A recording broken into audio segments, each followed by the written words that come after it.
What is up, guys? This is HTJ. Before we get into the video, real quick before we get into the video, I want to talk to you about something.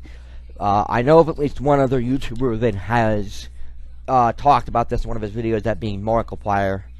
So I wanted to do it as well. You know, I know I don't have hardly any subscribers or anything, but I wanted to talk about just because it's something that should be talked about. And that is, there have been an increased instance of scammers, or at least there was at one point, in comment sections here on YouTube. If I put any links out, I will only put them in the description of the video, and the reason for that is because only I can add links to the description of the video, because only the owner of the channel can put links in the description of the videos on that channel. So if I put a link out there, I will only put it in the description of the video. If you see links in the comment section, know that they are not mine, and please do not click them, because they are likely scammers and your information may get stolen. I don't want to see anybody's information get stolen,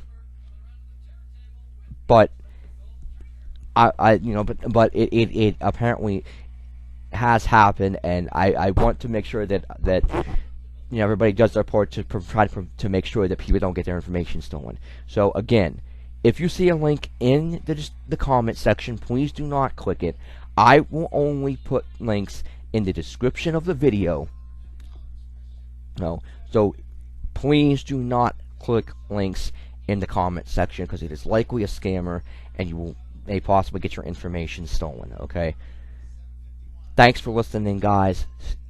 And again, please remember, don't click links that are in the comments.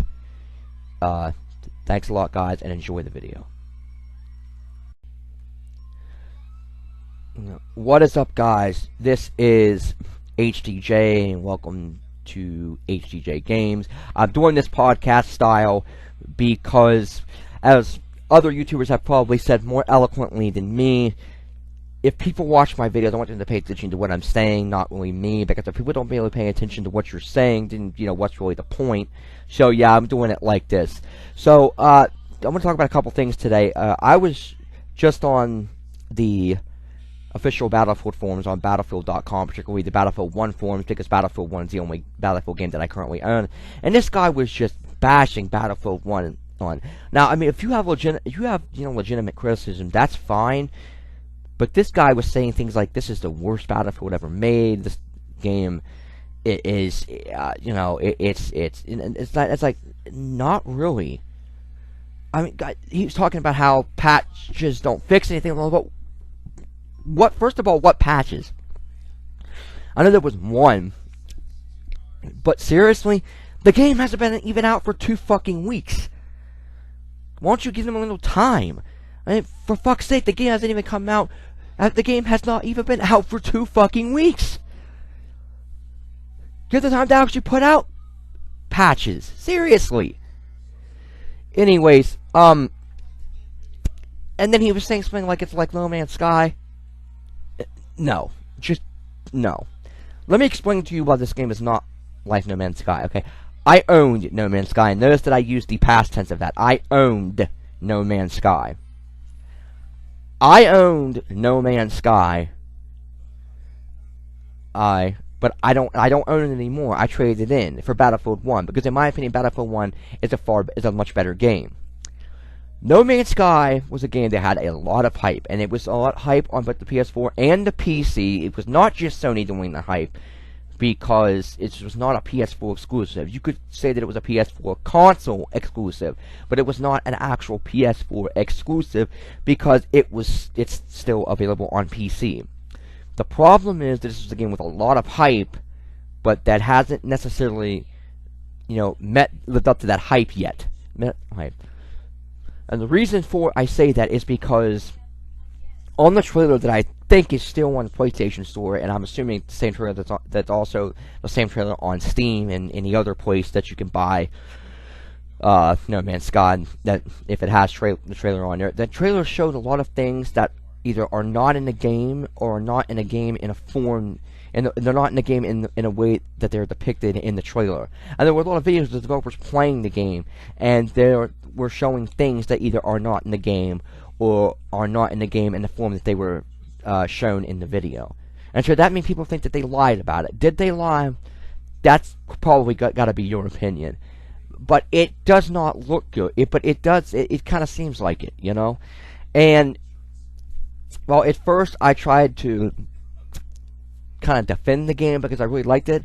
After putting probably close after putting probably close to, if not 40 hours or more possibly into the game, I realized that it didn't really have much substance.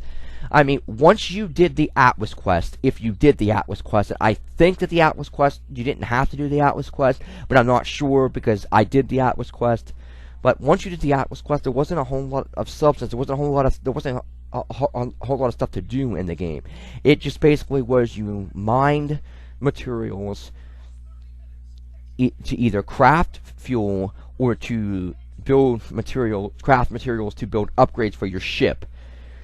And I mean, there wasn't really anything. I mean, the goal was to get to the center of the universe, but it got kind of boring doing that, And I mean, of course, you tried to get, a ship with the max amount of slots, and try to get the maximum amount of slots for your suit, which the maximum amount of slots I think for the ship was like 40. But you had to either buy a new ship, which could cost hundreds of millions of credits or whatever they were called, or you had to find crash ships on planets, and you had to just keep finding one that was better and better and better. Try to kind of work your way up to finding a crash ship with 40 slots, because how many slots the crash ship had would depend on how many slots your own ship had, because it was usually only the crash ships usually either had the same number of slots as your ship, or only like one or two more slots than your ship.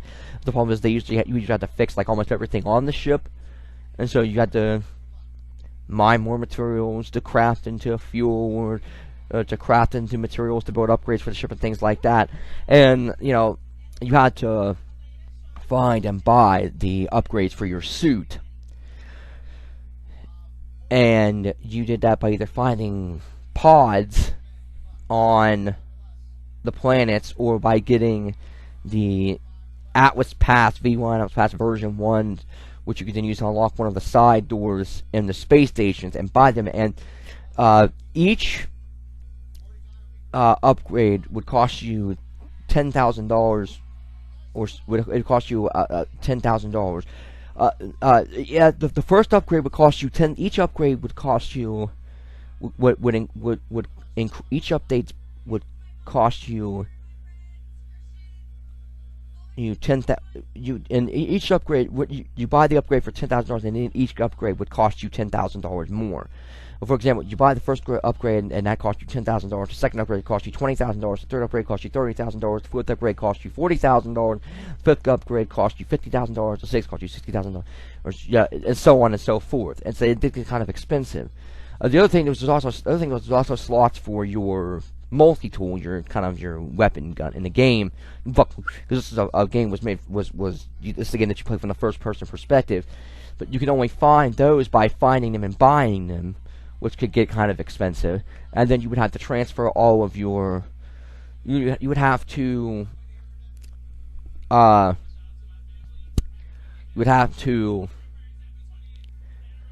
like, unbuild all of your upgrades and then build them again, because you'd have to get the materials, some of the materials about to use to build them, and then use them to rebuild the upgrades on your upgraded multi-tool or ship or suit, whatever.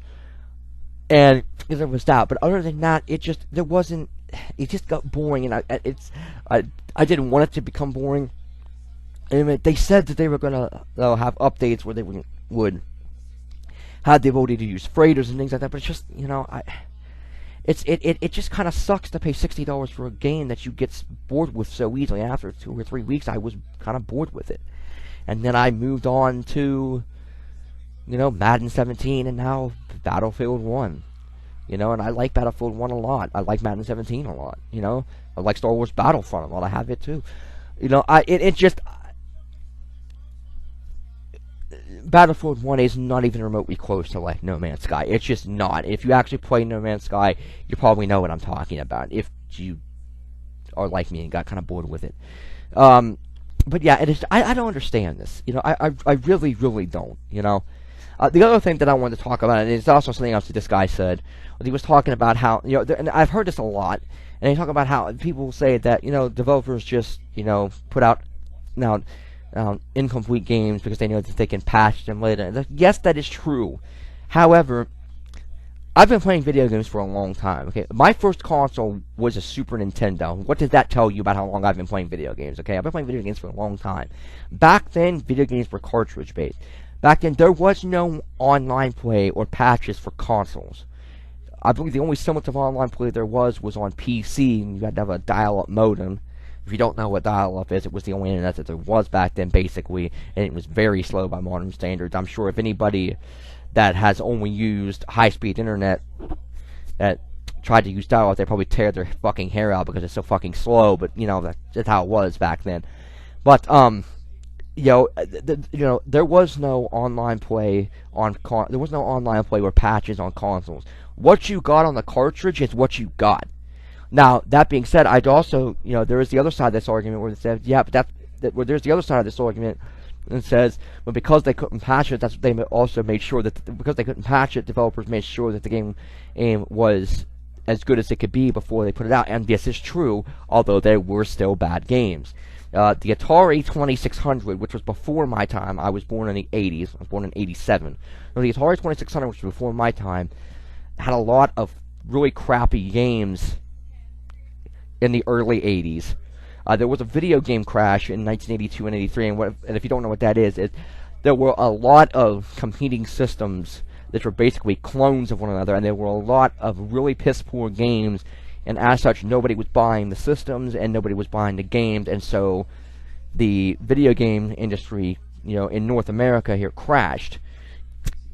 And there were a lot of crappy games, like E.T. was, from what I understand, E.T. was a really fucking just shitty game. It was a really piss poor game. I never played it myself, but I mean, if you want to, if this is any indication, when the video games industry in North America crashed in 82 and 83, Atari was forced to bury hundreds of thousands of unsold consoles and games, including E.T., in a landfill, I think in Arizona, which, if you don't know what a landfill is where they dump trash. Where trash companies dump trash, people dump trash. And and they actually found this, I believe, here not too long ago, a couple years ago. And I believe they encased it in concrete. They encased because they dumped these unsold Ataris and games into a landfill and crushed them up, and then encased them in concrete to make room for other stuff. I believe they recently found this. If that's any indication of how bad the game E.T. for Atari was, yeah. But but there were some bad games back then too. But and again, there wasn't patches back then. There wasn't online play, and there wasn't patches back then. So what you got on the cartridge is what you got. Now, just imagine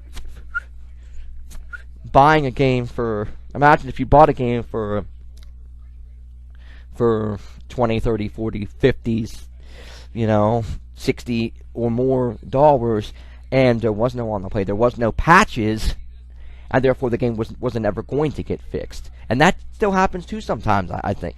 But imagine if you bought a game for 10, 20, 30, 40, imagine if you bought a game for 20, 30, 40, 50, 60 dollars or more, and there weren't no online play and there wasn't no patches, it never got fixed. That would kind of suck too, wouldn't it? Now, granted, you could say that there might be a better chance that developers would actually make sure that the game is as good as it could possibly be before they put it out, and that's true because a lot of developers back then did, but there were also bad games too. Now, I understand this. People have to understand is that these developers, they have to do what they're told by executives, and these executives have to, these executives are kind of answerable to shareholders, okay?